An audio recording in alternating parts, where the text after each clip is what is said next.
The Maratha empire study IQ में आपका स्वागत है। मेरा नाम है आदेश सिंह।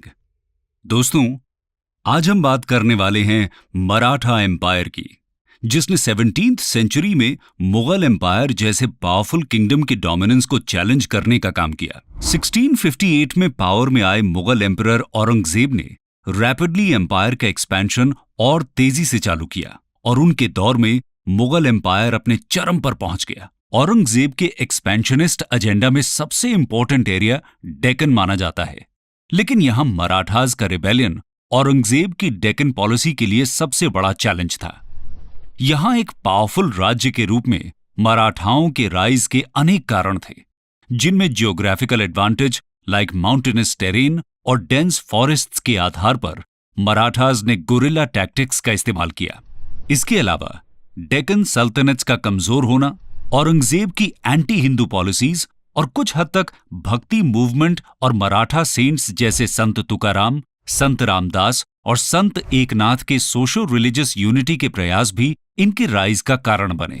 मराठा एम्पायर एस्टैब्लिश करने का असली क्रेडिट जाता है शाहजी भोंसले और उनके पुत्र छत्रपति शिवाजी महाराज को।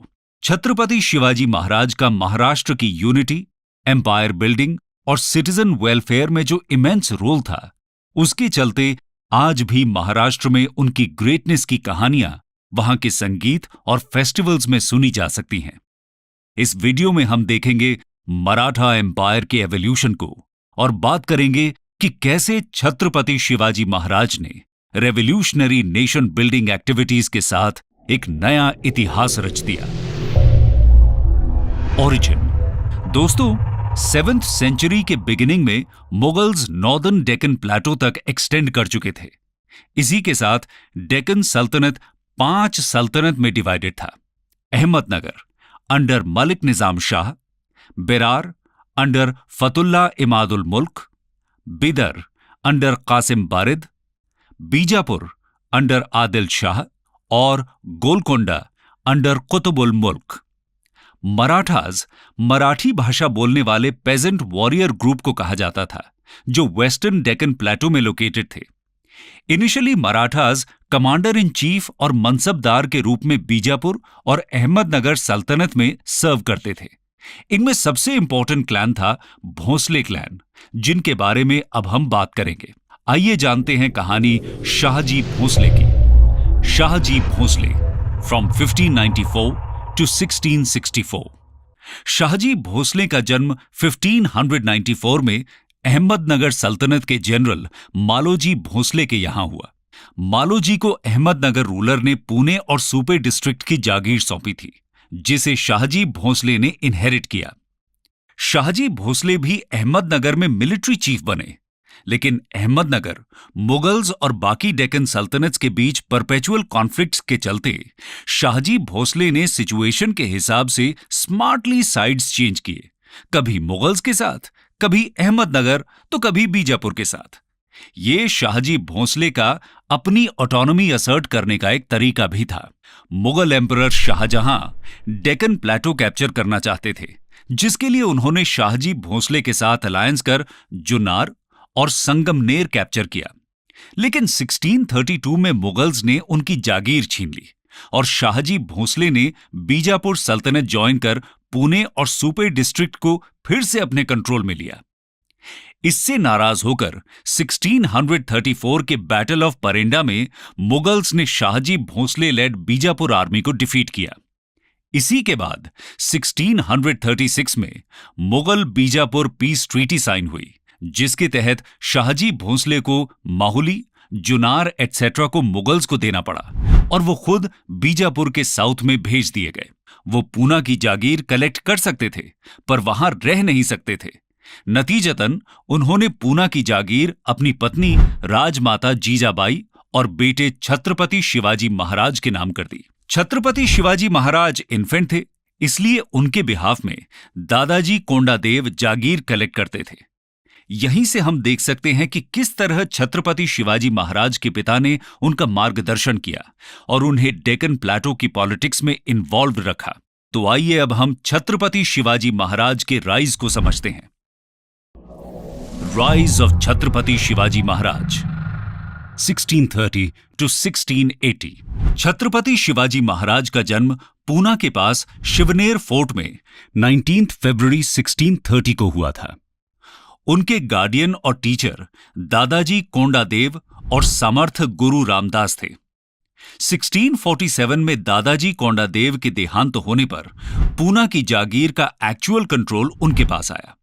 छत्रपति शिवाजी महाराज ने अपने राज्य के एक्सपेंशन की शुरुआत 16 साल की उम्र में तोड़ना फोर्ट को कैप्चर करके की।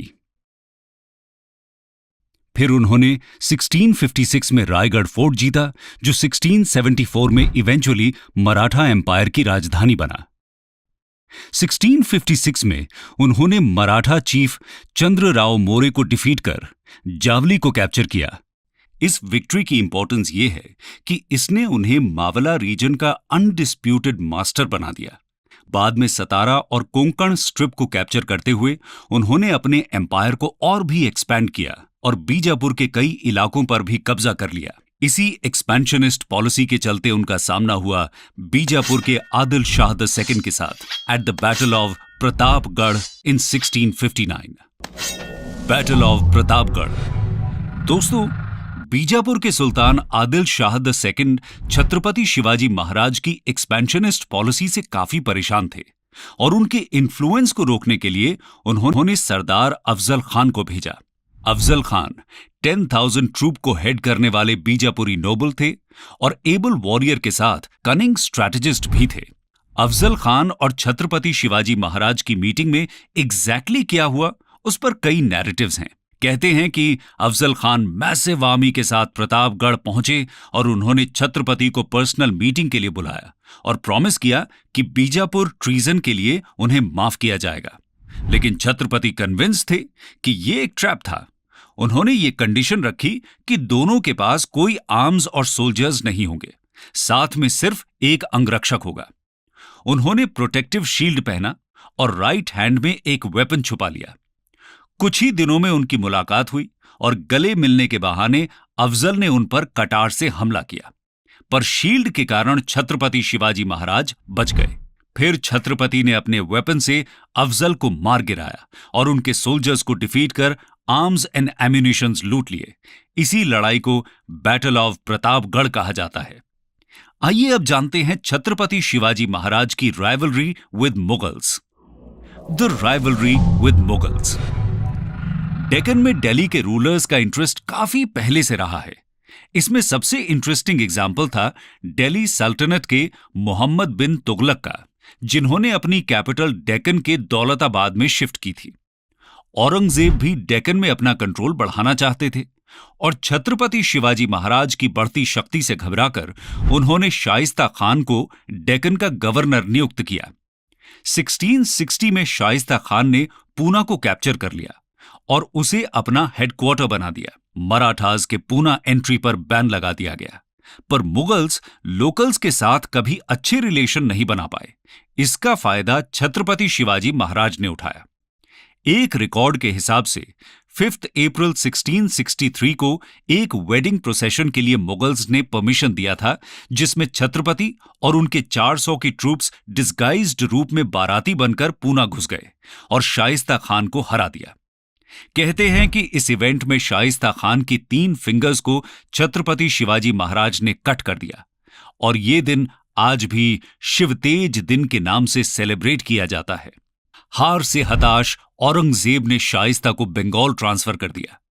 1665 में अंबेर के राजा जयसिंह के नेतृत्व में मुगलों ने मराठाओं पर फिर अटैक किया और पुरंदर फोर्ट कैप्चर कर लिया। यहां ट्रीटी ऑफ पुरंदर साइन किया गया, जिसके तहत छत्रपति शिवाजी महाराज को अपने 35 में से 23 फोर्ट्स सरेंडर करने पड़े। लेकिन मुगल्स की यह विक्ट्री ज्यादा दिन चलने वाली नहीं थी। 4 साल के मिलिट्री प्रेपरेशन के बाद 1670 में छत्रपति शिवाजी महाराज ने मुगलों को फिर से डिफीट कर अपने फोर्ट्स रिकैप्चर किए और मुगल टेरिटरी सूरत को भी अटैक किया। 1674 में जाकर छत्रपति शिवाजी महाराज ने रायगढ़ फोर्ट में छत्रपति टाइटल के साथ अपना राज्य अभिषेक करवाया। इसके बाद 3 अप्रैल 1680 को ingenious state builder Chhatrapati Shivaji Maharaj की मृत्यु हो गई, लेकिन उनकी लेगेसी रही और आज भी है। आइए अब जानते हैं मराठास की एडमिनिस्ट्रेशन के बारे में। मराठा एडमिनिस्ट्रेशन। छत्रपति शिवाजी महाराज एक एबल एडमिनिस्ट्रेटर थे। राजा को असिस्ट करने के लिए काउंसिल ऑफ मिनिस्टर्स या अष्टप्रधान का निर्माण हुआ, जो डायरेक्टली राजा के प्रति रिस्पॉन्सिबल थे। अष्टप्रधान का कॉम्पोजिशन इस प्रकार था। Peshwa head of council of ministers थे, जिन्हें प्रधानमंत्री की उपाधि दी जाती थी। सारे नौबत या सेनापति मिलिट्री कमांडर थे।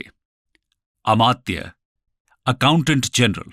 वाकेनावीस इंटेलिजेंस, पोस्ट और हाउस होल्ड अफेयर्स। सचिव correspondence. Sumant master of ceremony. न्यायाधीश मुख्य न्यायाधीश की भूमिका निभाते थे। और पंडित राव चैरिटी और रिलीजियस एडमिनिस्ट्रेशन के इंचार्ज थे। इसके अलावा छत्रपति शिवाजी महाराज ने अपनी कैवलरी को 2 पार्ट्स में डिवाइड किया। बारगीड्स, जो छत्रपति द्वारा नियुक्त सेना थी, जिन्हें स्टेट मेंटेन करती थी, और सिल्हादार्स, इंडिपेंडेंट सोल्जर्स थे, जिन्हें नोबल्स मेंटेन करते थे। इसके अलावा उन्होंने नेवी की भी स्थापना की और इसीलिए उन्हें father of the Indian navy भी कहा जाता है।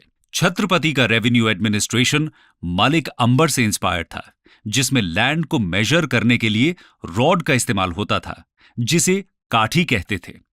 रेवेन्यू कलेक्शन के लिए स्पेशल ऑफिशियल्स होते थे, जिन्हें कारकुन्स कहा जाता था।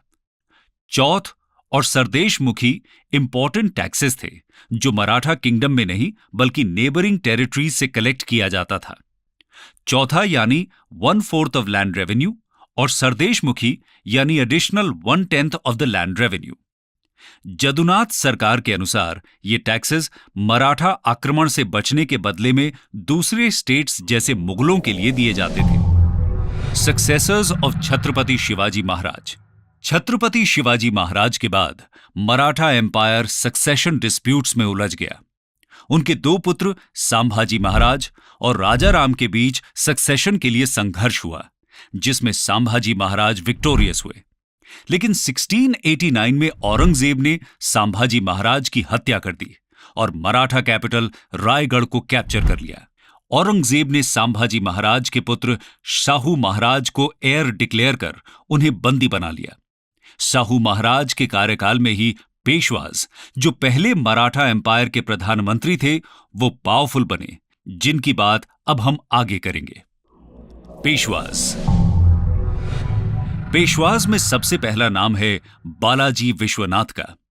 1713 में शाहू महाराज ने बालाजी विश्वनाथ को पेशवा अपॉइंट किया, जिन्होंने पेशवाज को स्ट्रांग बनाया।